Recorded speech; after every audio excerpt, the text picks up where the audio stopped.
In the last episode of Mass Effect. Every idea must touch another mind to live.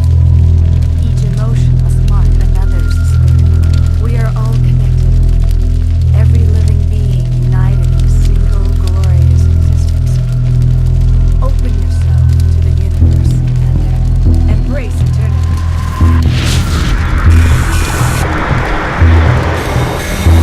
Exogenius should have told us about the thorium. It would have made your job much easier. I'd have been able to capture it for study instead of destroying it. The thorium liked to enslave minds. Anyone who studied it would have ended up as one of its thralls. Perhaps it's for the best then. At least the colony was saved. Of course it was saved. Shepard would go to any lengths to help a human colony. Being human had nothing to do with it. They were in trouble.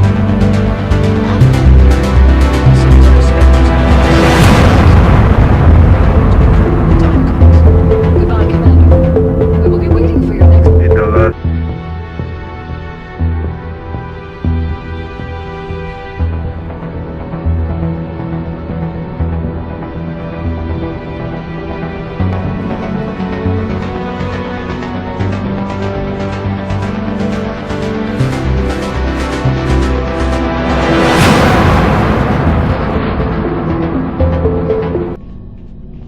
So, we've got Saren on the run. It won't be long now. Saren's good, but I'm better. Good. He's rotten. To the core. I could tell as soon as I met him. Why didn't you tell me this sooner? I would have if I thought it was important. I think I'd like to hear about it just the same. This was a while ago. A bunch of mercs were bragging about a job out near the edges of the Terminus systems. They said it paid well and the boss was never around to ride them. They said he was looking for more men, too. So I checked it out. I didn't know Saren was openly recruiting mercs. It wasn't that open, and he only showed his face once. We'd been raiding ships in the area for months when we took out this massive cargo freighter. Our biggest haul yet. I was on board checking bodies for valuables, looking for some extra credits. That's when I saw him. What did Saren want with the ship? I don't know what he wanted. He was just moving through the ship, watching. A couple of the mercs called him by name, but he never spoke to them. Never spoke to anyone. I had a really bad feeling about him, so I got the hell out. Didn't even wait to get paid. That's the only time you saw him? Yeah. Didn't even know who he was. Still wouldn't if I hadn't joined up with you. But my instincts were right. Every other merc on that mission turned up dead within a week. Every damn one. So long, Rex. Shepard. Commander, how are you?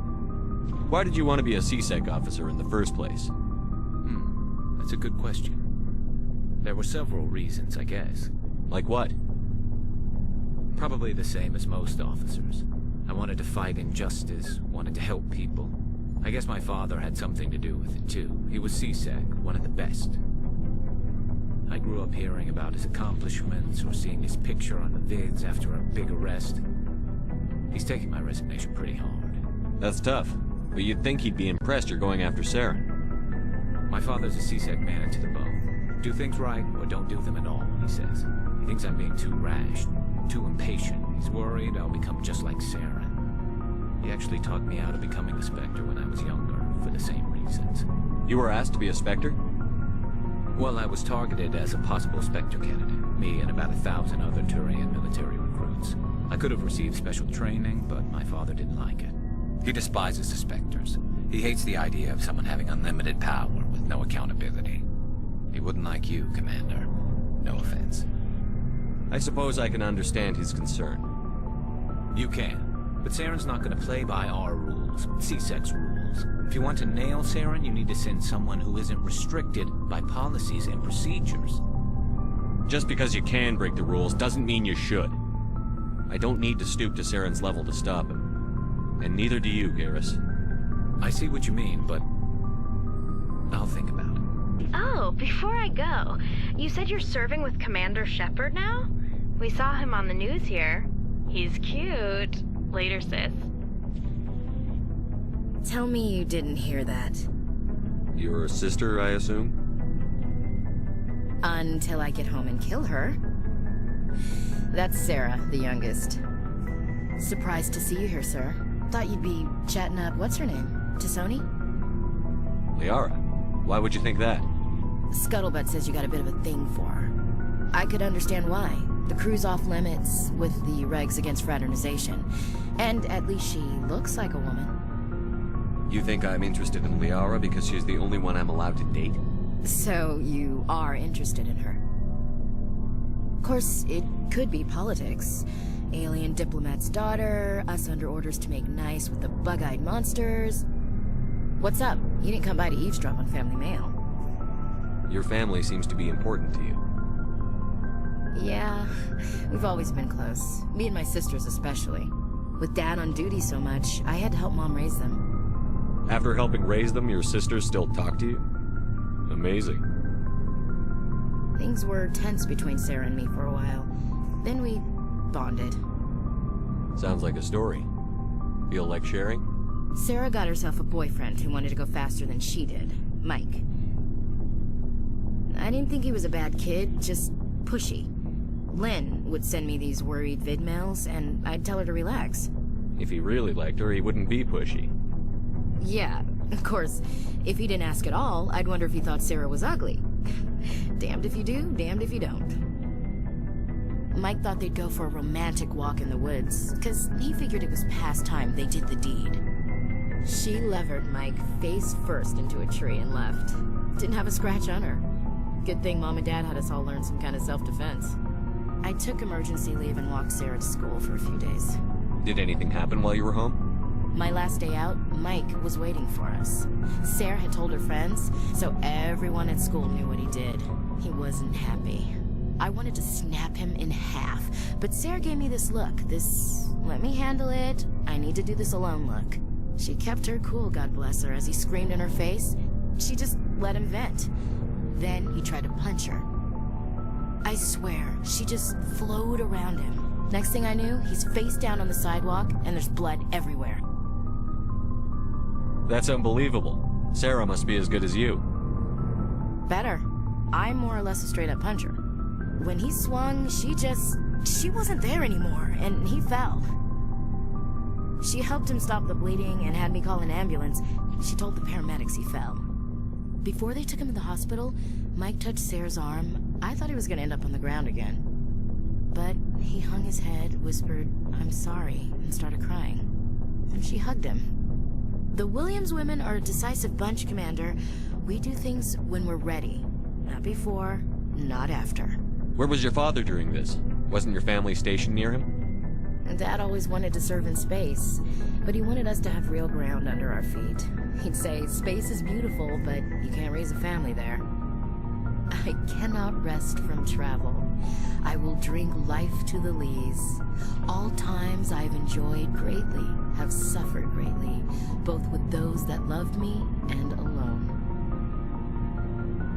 For always roaming with a hungry heart, much have I seen and known, cities of men and manners, climates, councils, governments. I didn't know you liked classical literature. Ulysses was my dad's favorite poem. Every time he shipped out, he recorded me reading it. He had a dozen versions when he retired. Does he still like it? I sure hope so. I read it to his grave every time I go home. Dad passed on a few years back. He's probably still watching, though. So behave. He's not a zombie, is he?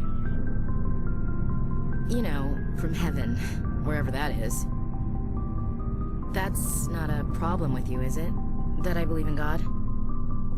Your beliefs are your business. I'm your commanding officer, not your moral compass. Just my commanding officer, huh? We'll have to see about that. What are you saying, Williams? Me? I'm not saying anything, Skipper. I should get back to my duties. Didn't mean to take up so much of your time. We'll talk later, Williams. Oh, hello, Shepard. Are you okay? I don't know. Your ship is amazing, and your crew's been really great to me, especially your chief engineer.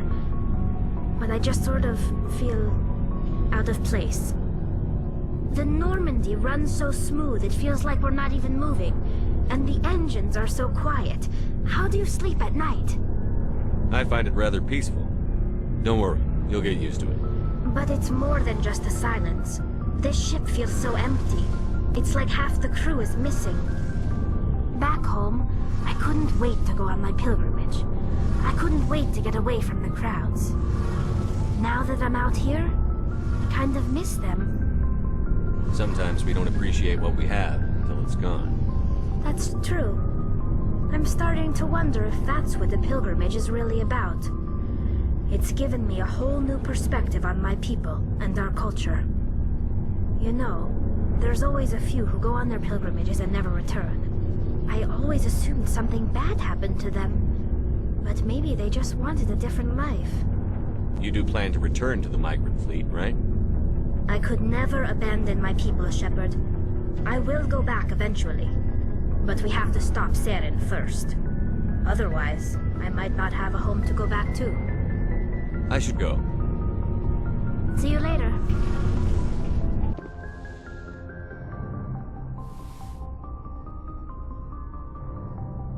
Commander, are you coming to check up on me?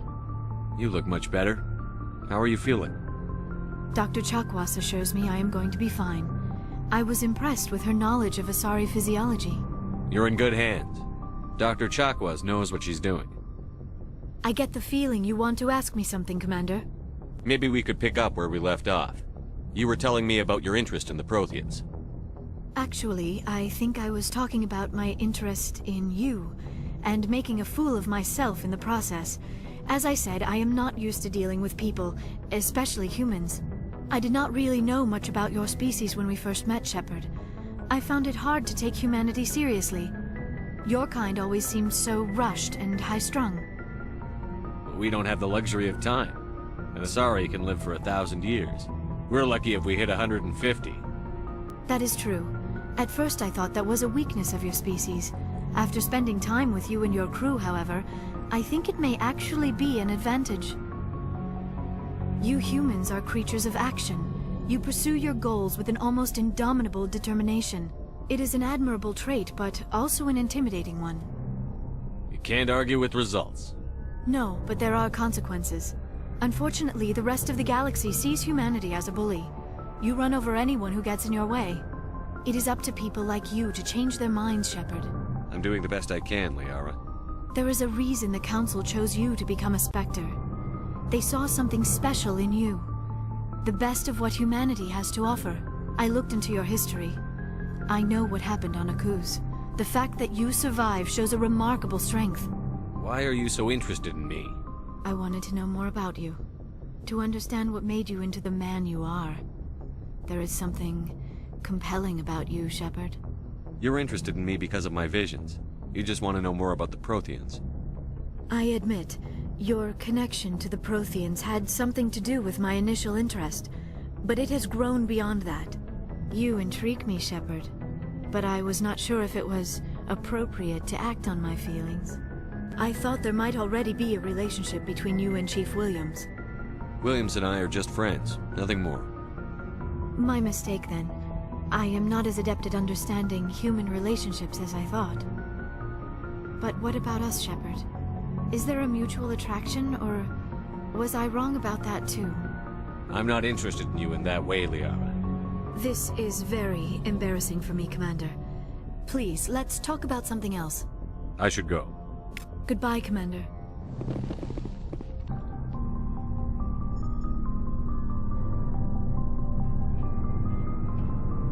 Anything you need, Commander? Just trying to get a sense of where the crew's at. Thoughts? Well, they know about the stonewalling you've had from the Council. They deserve to know what we're up against. They're on your side. They're pissed about the resistance we're getting, especially from our side. I'll have a better handle on all of it when my head stops hurting. Another L2 flare-up.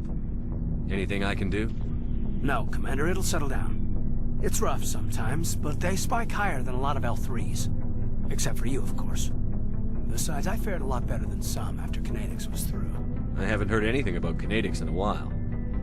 Yeah, they quietly disappeared. Broke up into a bunch of little corps after they botched the training on Jump Zero. After first contact, Kinetics was set up to track Element Zero exposures and develop implants for humans. Once we had an embassy on the Citadel, Kinetics could bring in experts instead of taking it slow. I'm sure Kinetics did what they thought was best. It wasn't best for us. They brought in an ex-military Turian named Commander Vernus. A real hard-ass. He basically had a free pass to break us if it would turn out a decent biotic. Kind of spiraled from there, Commander. Did he ever face charges for that? He got his, yeah. But like everything else at Jump Zero, it was under the table. The less said, the better. Anyway, this is ancient stuff. I walked it off a long time ago. I should get back to my duties, Commander. We're here to make history, not rehash it. We'll talk another time, Lieutenant. Commander?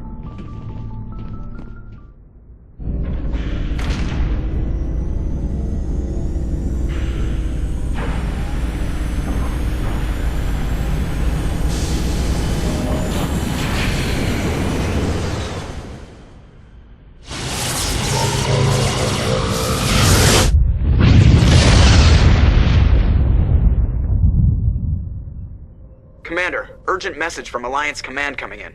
I'll patch it through. Shepard, this is Admiral Hackett from Alliance Command. We've got a situation here, and you're the only one that can handle it. What do you need, Admiral? There's an Alliance training ground where we test weapons and technology in live fire simulations. One of the VIs we use to simulate enemy tactics in the drills is no longer responding to our override commands. It's gone rogue. How many casualties so far?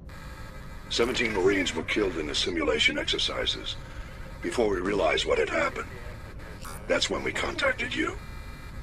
VI support is critical to our military success.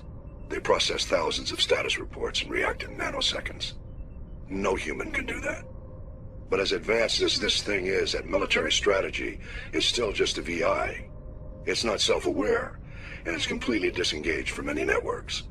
That's where you come in. We need you to fight your way through the training ground of the VI core and manually disable it. Can't you disable it remotely? Our fail-safes aren't responding. The VI operates on a closed network. It can't affect any external systems, but we don't have any direct access to its processes. We could bomb it from orbit, but the damage to the facility would be catastrophic. We'd prefer to have someone shut down the core. Someone like you. I know Spectres answer the Council, but you're still human. You're still part of the Alliance military, and right now we need you. The VI controls all the facility's weapons, drones, and automated defenses. You're the only one that can pull this off, Shepard. Good luck.